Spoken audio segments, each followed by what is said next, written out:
ఉద్యోగస్తుల పెండింగ్ జీతాలు విడుదల చేయకపోతే ఉద్యమం ఉధృతం చేస్తాం. ఏఐవైఎఫ్ ఆబ్కాస్ ఉద్యోగస్తులతో కలిసి నంద్యాల ప్రభుత్వ హాస్పిటల్ ఎదుట ధర్నా కార్యక్రమంలో ప్రభుత్వాన్ని డిమాండ్ చేసిన ఏఐవైఎఫ్ నంద్యాల జిల్లా అధ్యక్ష కార్యదర్శులు రణత్ నాగరాముడు. జీతాలు విడుదల చేసేంత వరకు పోరాటాలు కొనసాగిస్తాం. ఏఐవైఎఫ్ నేతల హెచ్చరిక.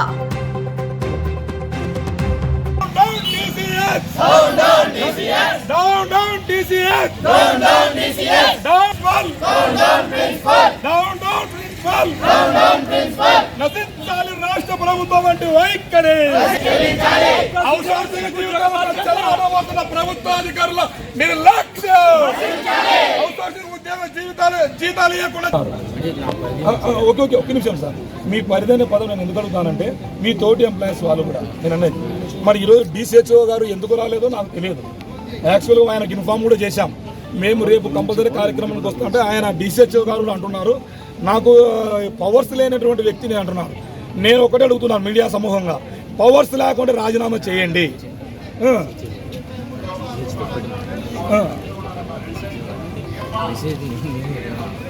అటనే కాదు, ఇప్పుడు సూపరింటెండెంట్కి మిమ్మల్ని మేము తక్కువ వేయడం లేదు సార్.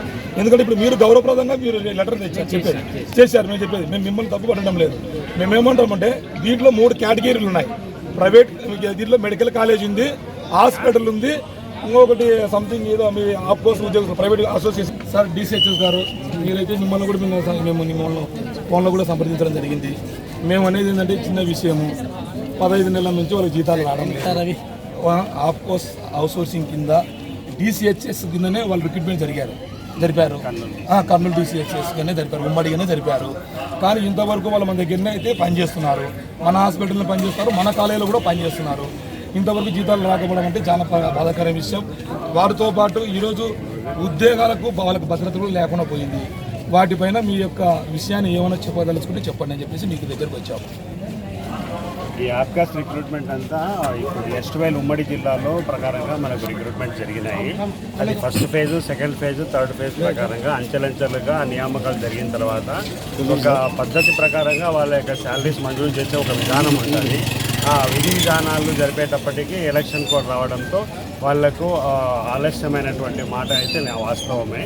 కానీ ఇప్పుడు మళ్ళీ కొత్త ప్రభుత్వం ఏర్పడిన తర్వాత మళ్ళీ ఈ ప్రాసెస్ని టేకప్ చేసి యాజ్ ఎర్లీ యాజ్ పాసిబుల్ వాళ్ళకు గవర్నమెంట్ దృష్టికి తీసుకెళ్ళి ఎవరైనా కూడా మధ్యతరగతి నుంచి నిరుపేద కుటుంబాల నుంచి వచ్చినటువంటి వాళ్ళే ఈ ఆబ్కాస్ ఉద్యోగులు మాధ్యమం ఉంటారు. ఒక నెల జీతం ఆగినా కూడా చాలా పరిస్థితి కష్టమే. కానీ వాటన్నిటిని దృష్టిలో ఉంచుకొని మేము కూడా ఆ సమస్యను మా సమస్యగా నెత్తి మీద వేసుకొని ఖచ్చితంగా మా పై అధికారులకు తెలియజేసి ఆ విధి విధానాలు కరెక్ట్గా త్వరితగతిన పూర్తయ్యే విధంగా పూర్తిగా సహకారాన్ని అందించి తప్పకుండా వాళ్లకు న్యాయం జరిగే విధంగా మా వంతు కృషిని తప్పకుండా చేస్తామని మేము హామీ ఇస్తాం. ఒకటి సార్, ఆఫ్కోర్స్ అవుట్సోర్సింగ్ ఉద్యోగస్తులు ఇంతవరకు కూడా వాళ్ళ ఉద్యోగాలు చేస్తున్న 15 నుంచి 20 నెలల వరకు జీతాలు రానందున ఈరోజు ప్రభుత్వ మెడికల్ కాలేజీ దగ్గర ఈరోజు ధర్నా కార్యక్రమాన్ని నిర్వహించడం జరిగింది. అయితే అందులో భాగంగానే ఈ ప్రభుత్వాన్ని ఒకటి మేము క్వశ్చన్ చేస్తున్నాం. ఆఫ్కోర్స్ ద్వారా మీరు టెక్నికల్ ఇష్యూస్ ఉండి కొద్దిగా ప్రాంతాలలో అంటే కొన్ని రకాల జిల్లాలలో ఏదో అవకతవకలు జరిగాయని చెప్పేసి ఇక్కడ పనిచేస్తున్నటువంటి ఉద్యోగస్తులకు 15 నెలల నుంచి 20 నెలల వరకు జీతాలు ఇవ్వకపోవడం అనేది చాలా బాధాకరం. కాబట్టి తక్షణమే మీరు మంజూరు చేయాలని చెప్పేసి కూడా ఇక్కడ ధర్నా నిర్వహించడం జరిగింది ఏఐవైఎఫ్ ఆధ్వర్యంలో. అయితే ఇక్కడికి మేము ధర్నా చేయంగా ఇక్కడ సూపరింటెండెంట్ భాషా గారు, అదేవిధంగా డిసిహెచ్ చేసినటువంటి జయఫుల్లా గారు కూడా ఇక్కడికి రావడం జరిగింది. ఆయన కూడా వచ్చి ఒకటే మాట చెప్పాడు, వీళ్ళకైతే జీతాలు రాకపోవడం చాలా బాధాకరమైన విషయం. మేము కూడా మా వంతుగా కంపల్సరీగా మేము హెడ్ ఆఫీసులకు కూడా సెక్రటరీకి కూడా మేము కంపల్సరీ వీళ్ళ జీతాలు మంజూరు చేసేదానికి మేము లెటర్లు కూడా పెడుతున్నాము అని చెప్పేసి లైవ్లో కూడా సూపరింటెండెంట్ గారు వచ్చి కూడా చూపించడం జరిగింది. కాబట్టి మేము ఇప్పుడే చెప్తున్నాం, ఇక్కడ ఉన్నటువంటి ప్రజాప్రతినిధులు మన ఎన్ఎండి ఫరూక్ సార్ గారు కూడా వీళ్ళ విషయంలో కలయ చేసుకుని, ఎందుకంటే ఈ ప్రభుత్వం పైన నమ్మకం ఉంది కాబట్టి మీరు కూడా తక్షణమే కంపల్సరీగా ఈ యొక్క ఈ ఉద్యోగస్తులు ఉద్యోగాలు చేస్తున్నారు, రోజు హాస్పిటల్కి వస్తున్నారు, వాళ్ళు తంబులు వేస్తున్నారు, కానీ చేతికి డబ్బులు రాకపోవడం అనేది చాలా బాధాకరం. మీరు గమనించాలి, ఈరోజు ప్రైవేట్ ఫైనాన్స్లలో పాపం వేలాదిగా డబ్బులు తీసుకొని ఈరోజు వాళ్ళ జీవనం గడుపుతున్నారు. తన పిల్లలకు ఫీజులు కట్టాలన్నా ఏం చేయాలన్నా కూడా వాళ్ళ దగ్గర రూపాయి కూడా డబ్బులు లేని పరిస్థితి. కాబట్టి ఈ మధ్య కాలంలోనే పాడేరు వంటి ప్రాంతాలలో ఒక మేడం గారు కూడా ఆత్మహత్య చేసుకోవడం జరిగింది జీతాలు లేక. కాబట్టి ఇలాంటి హత్యలు జరగకుండా ఉండాలంటే ఈ ప్రభుత్వం తక్షణమే ఈ యొక్క సమస్యను పరిష్కారం చేసి వాళ్ళకు తక్షణమే జీతాలు మంజూరు చేసి ఉద్యోగ భద్రతను కూడా కల్పించాలని చెప్పేసి తెలియజేస్తున్నాం. లేని పక్షంలో సెక్రటరియట్ను కూడా ముట్టడికి సంసిద్ధం చేస్తామని చెప్పేసి తెలియజేస్తున్నాను. నాగరాములు AYF జిల్లా కార్యదర్శి. కొంతమంది 20 నెలలు కూడా అవుతుంది ఉద్యోగాలు చేస్తున్నాము, కానీ జీతాలు లేవు. మేము ఎంపీ గారికి రిప్రజెంటేషన్ ఇచ్చాము, మా మంత్రి గారికి రిప్రజెంటేషన్ ఇచ్చాము, కలెక్టర్ గారికి ఇచ్చాము, డిస్ట్రిక్ట్ ఎంప్లాయ్మెంట్ ఆఫీసర్కి ఇచ్చాము, ప్రతి ఒక్క సూపరింటెండెంట్కి, DCHSకి, DMNHOకి ప్రతి ఒక్కరికి మేము రిప్రజెంటేషన్ ఇచ్చాము. అడ్మినిస్ట్రేటివ్ సెక్షన్ ఏం చేస్తుంది?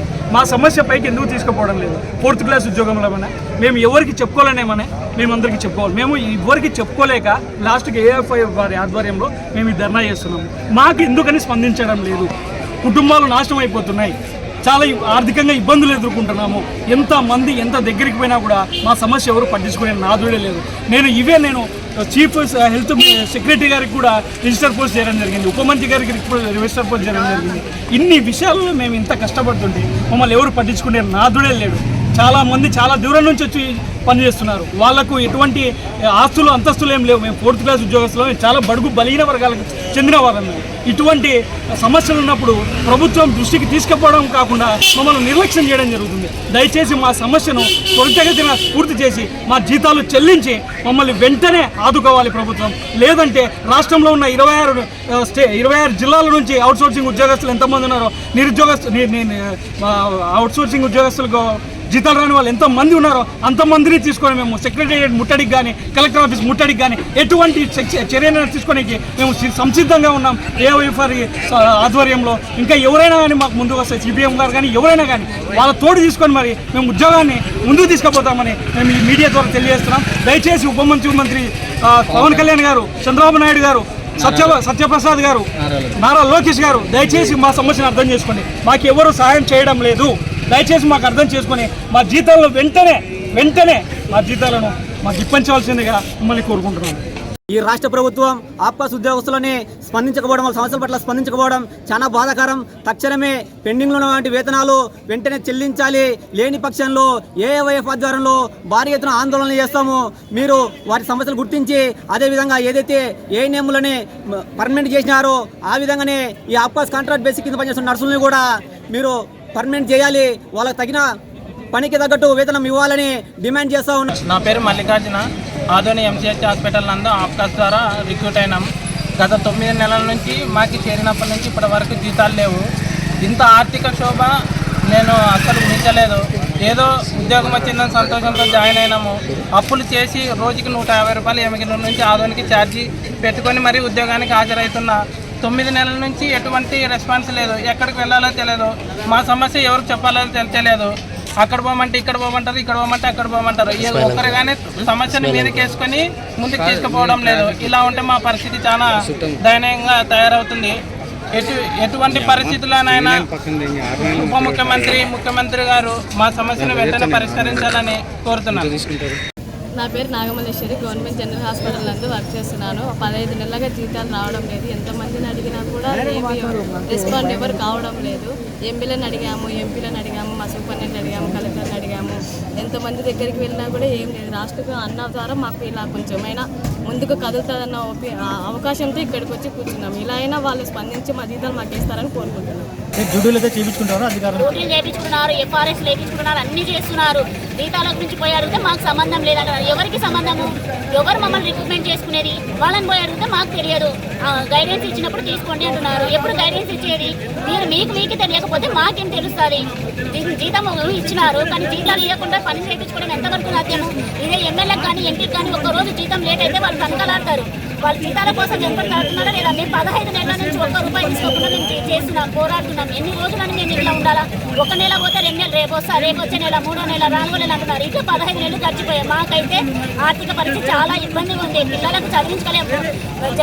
బాబు షూరిటీ భవిష్యత్తు గ్యారెంటీ అన్నారు. మా పిల్లలకు భవిష్యత్తు ఉందో లేదో కూడా మాకు తెలియడం లేదు. కూలి పనికి వెళ్ళినా కానీ సాయంత్రానికి కూలి ఇస్తారు, కానీ ఇక్కడ గాది ఖర్చం చేసినా కానీ మాకు జీతం అనేది ₹1 లేదు. వెంటనే స్పందించాలని కోరుకుంటున్నాం. VVD న్యూస్ టీవీని తక్షణమే సబ్స్క్రైబ్ చేసుకోండి. నోటిఫికేషన్ కోసం బెల్ ఐకాన్ క్లిక్ చేయండి. మరిన్ని అప్డేట్స్ కోసం ప్రతి ఒక్క కుటుంబానికి ఉచిత ప్రకటనలు వచ్చే విధంగా మీకోసం మీ ముందుకు VVD న్యూస్ టీవీని AP5 నందు 99వ ఛానల్ మరియు యూట్యూబ్ నందు వీక్షించెదరు.